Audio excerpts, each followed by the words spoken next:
Very good afternoon to all. I'm Dr. Ahmed Ali from Department of Life Sciences, University of Mumbai. It's a great opportunity for me to present my work on this platform, which has been provided by ACSTM, and I'm thankful to AEB for providing me the sponsorship. So I'm starting my presentation now.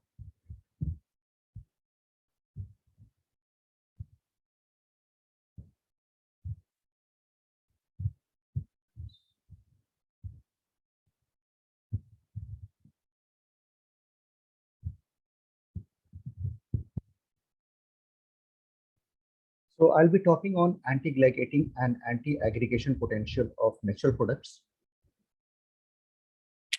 So recently, a data has been released by International Diabetes Foundation, which suggests that there are 537 million people who are suffering from diabetes, which is going to be 643 million by the end of 2030.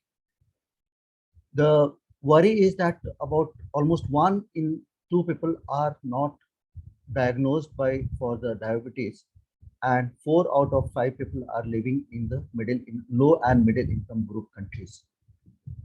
So with this, diabetes has become a major public health concern globally, and there is an increase in the number tremendously because of the lifestyle and other conditions.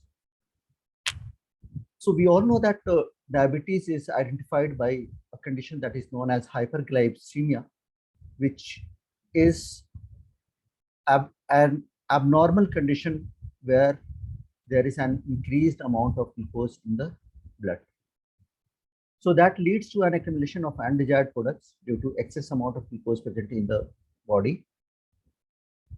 The modern theory of diabetes suggests that oxidative stress and glycation are the main culprit behind the diabetes and secondary complications of diabetes. Glycation is one of the most important process of protein modification by glucose, which is the direct manifestation of reactive nature of glucose itself.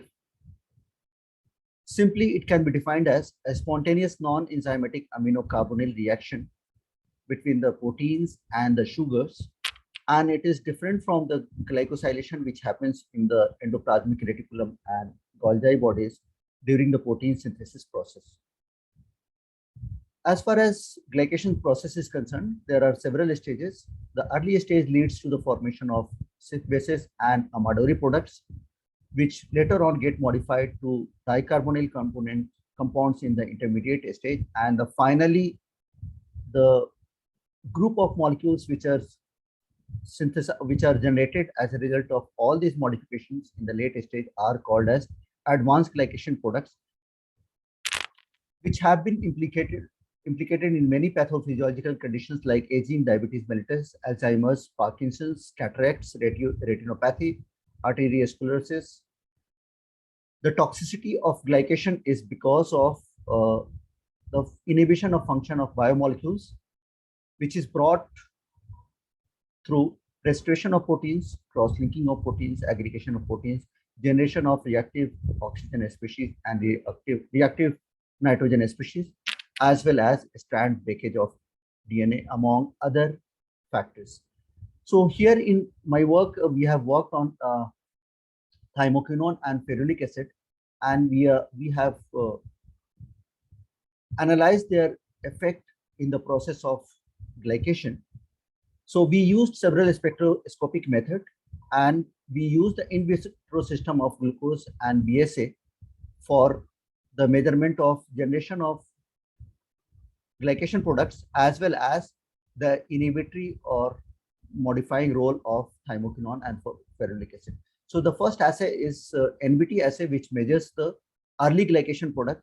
So here it can be seen that thymoquinone significantly brought down the amount of glycation products generated in the glycation system, which is BSA plus glucose. Similarly, there was a significant effect on the generation of advanced glycation products that was measured by dinitrophenyl hydrazine assay method, which is also known as measurement of carbonyl content. Then we measure the amount of fluorescent edges by fluorimetric techniques. So it can be seen that at 10 micromolar and 20 micromolar, the reduction was almost 40 to 55% by them respectively.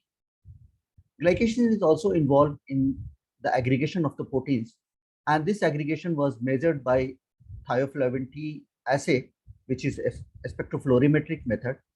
Here we could show that at both concentrations, thymoquinone was significantly potent enough to reduce the aggregation of the proteins which was induced by glycation. Glycation also brings down the alteration in the secondary structure of the protein that was measured by CD spectroscopic technique. And here we could show that the presence of thymoquinone in the glycation system prevented the alteration of the secondary structures of the proteins, that is due to the glycation of BSA. We measured another parameter wherein we could show that there is an interaction between the BSA and thymoquinone that was done using the fluorescence quenching, and we could show that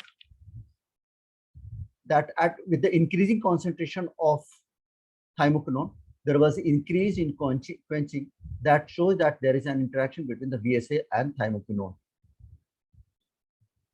Then we measured the influence of ferulic acid on the amount of early and advanced glycation products as well as on the aggregation of the protein. So here we could show that ferulic acid was very potent in bringing down the generation of early as well as advanced glycation products, which was indicated at fructosamine content as well as and the carbonate content. Then we measured the amount of total ages, that is total advanced glycation products, using the spectrophlorimetric method of excitation and emission. Here we could show that the presence of ferulic acid was also very significantly able to reduce the amount of ages in the glycation system. Then we measured the amount of individual ages, individual advanced glycation products like archpyrimidine, vesperlysine, pentosidenine, and crosylane. And here we could show that that one of the most significantly inhibited age was archpyrimidine, then vesperlysine, and so there was a significant reduction in the presence of in the synthesis of these individual ages, which contributes to the fluorescent ages. Then we measured the interaction between the ferulic acid and the protein using the varying concentration of ferulic acid from 0 to 25 micromolar, and we could show that there is an increased quenching of BSA in the presence of ferulic acid. That means there is an interaction between the BSA and ferulic acid. Then we just analyze whether there is any alteration in the structure of the BSA because of the presence of ferulic acid. We could show that there was no significant structure alteration in the BSA in the presence of ferulic acid.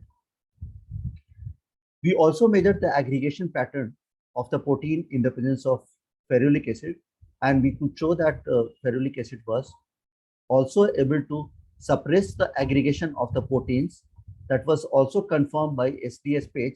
Here in lane 2, we could show that there is a significant aggregation of BSA in the presence of glucose, and that was prevented by ferulic acid. So with all these results, we could conclude that both thymoquinone and ferulic acid proved to be a very potent anti-glycating agent. They can be used to prevent the glycation-induced aggregation as well as aggregation itself. We need to further characterize the anti-glycation product of these compounds and identify the functional groups involved to deduce the exact mechanism. So this was a preliminary work on the roles of natural compounds. Here we could also observe that thymoquinone was more potent than ferulic acid in preventing the synthesis and aggregate synthesis of early as well as advanced glycation products.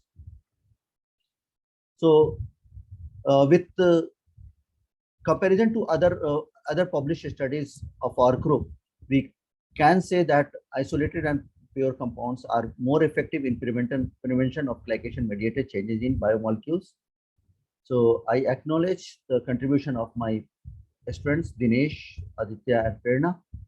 Uh, the work is in collaboration with Dr. Shilpi, Dr. Shivkami, and Dr. Pamela. Uh, and this work was supported by funding from Research Society for Studies on Diabetes in India, RSSDI, University Grants Commission, University of Mumbai, and infrastructure funding from Department of Science and Technology, Government of India. Thank you.